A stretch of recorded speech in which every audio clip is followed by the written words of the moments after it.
Hey, hi, how you doing? I'm Gigi Cardo, and I make maps that tell stories. And this week we got a brand new map that I'm starting on, which means a brand new series. So let's dive right in.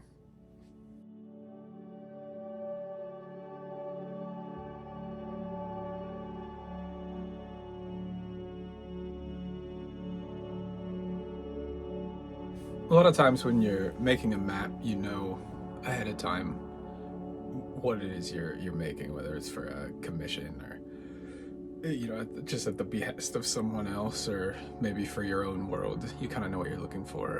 In this case, this is a personal project, and I literally started with no idea about what I was doing. So, step one was laying down some construction layers. I use a variety of colors, just very messy. It's just to give me an idea of what I'm working with. And as I was building it, I started to realize that this looked to me like it is a busy little village that is, nestled into a ravine, sort of straddling this river that runs or meanders slowly through.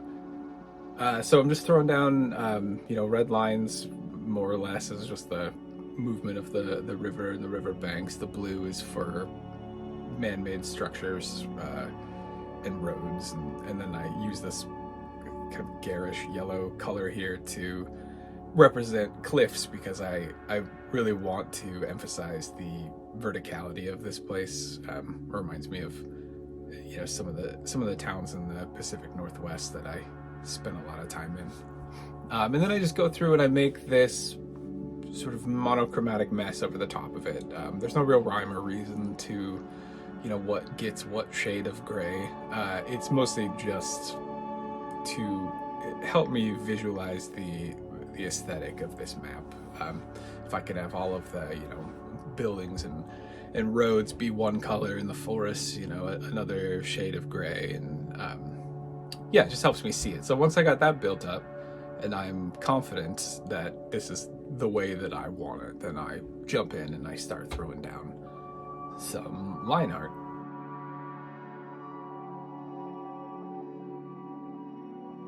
This part here is just the little color test. It's not representative of the final product. It's just me convincing myself that I should move forward with it. But eventually I go back to the line art here. And I'm just sort of generally following along with this monochromatic layer underneath. Like I said, I'm not really adhering to anything specific. This was just to help me hold the idea of the place in my head. And I normally go with a stronger pen or liner, something that you might see in a comic book. But in this case, I wanted it to have a very sort of rough, weathered look to it, and so I ended up going with a like dark brown, sort of rough pencil. And it took me a while to convince myself that this was the way that I wanted to go, but the more that I drew and then zoomed out and looked at the thing, the more I really came to like this. There's a certain messiness to it that I think works well for what we're doing here.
somewhere between the 1000th and 2000th tree that I drew, I realized that I could probably, take advantage of the digital landscape and copy paste a little bit of it.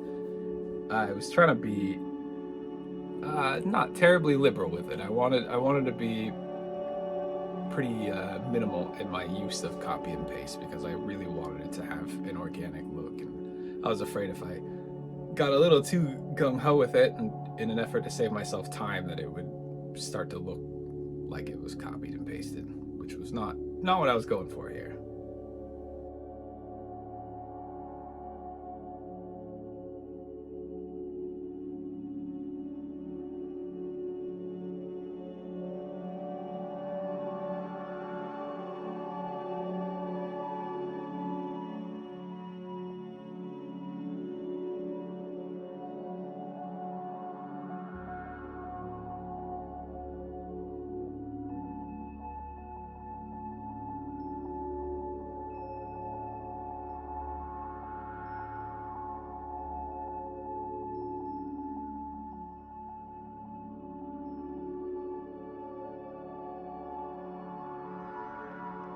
I should also mention, if you like what you're seeing here, I'm on TikTok like every day. Too much, probably.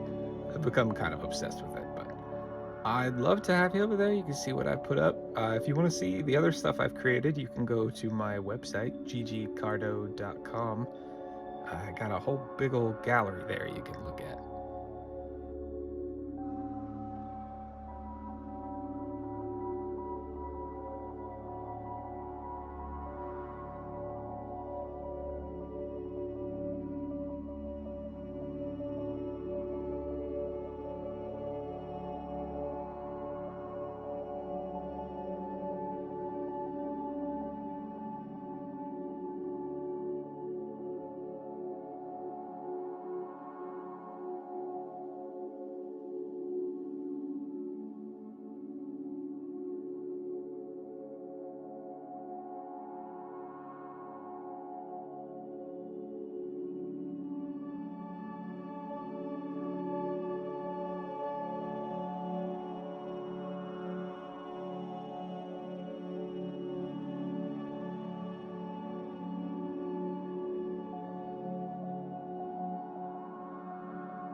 Honestly, I don't know what it is with me and forests, but about halfway through almost every map that I make, I start to think to myself, why did I do this? Why do I need to draw every tree individually? It's so many trees. So many. And there is, arguably something somewhat cathartic about it. You put on a good podcast or audiobook or just something, YouTube video in the background, and you just kind of get after it, and it's somewhat pleasant, but it's a lot. That pleasantness only goes so far, and by the time I get to the end, I'm usually pretty tired of it. But obviously not that tired of it because I keep doing it.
Since I do obsess so much about the story aspect of these maps, a lot of times when I'm drawing, especially a town like this that I imagine as growing, pretty rapidly, I think a lot about the types of like infrastructure that would be there. And even though I'm not really trying to do anything that is super specific in this case, I did think a lot about, okay, well, they're probably gonna have some farms. I think most of their money comes from the little fish farm that they have sort of carved out of the river there. But there's room for other businesses. So in this orchard up here, and yeah, a few farms. There's something I kind of imagine to be like a fighting ring in one part of the town. There would need to be a blacksmith, carpenters, general stores, taverns, inns, especially a town like this that sits along the river and probably has quite a bit of traffic with the two bridges. I mean, even people who are just passing through. Just things that I try to keep in mind when I'm deciding like where to put things. After I quickly scrawl out where the roads are going to end up, and the way that the river moves through the map, and that helps me decide like okay, well, it'd probably be an inn, probably fairly close to the bridge, or through one of the major exits on the edge of town.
And that wraps up part one. We got the line work all finished, so part two we'll start throwing in flats, get some base colors in there. And the trees, oh my god, the trees. I do it to myself. It's gonna take me hours, hours, but it'll pay off in the end. I bet it'll look cool. Thank you so much for watching. It's amazing. I appreciate it. If you're into it, feel free to like and subscribe. You know, I feel kind of corny saying that. It's probably the first time that I've ever said it into a camera, but it does help. I mean, it's monumentally helpful. So, anyways, thank you so much, and I will see you next week with part two. Bye. Love you.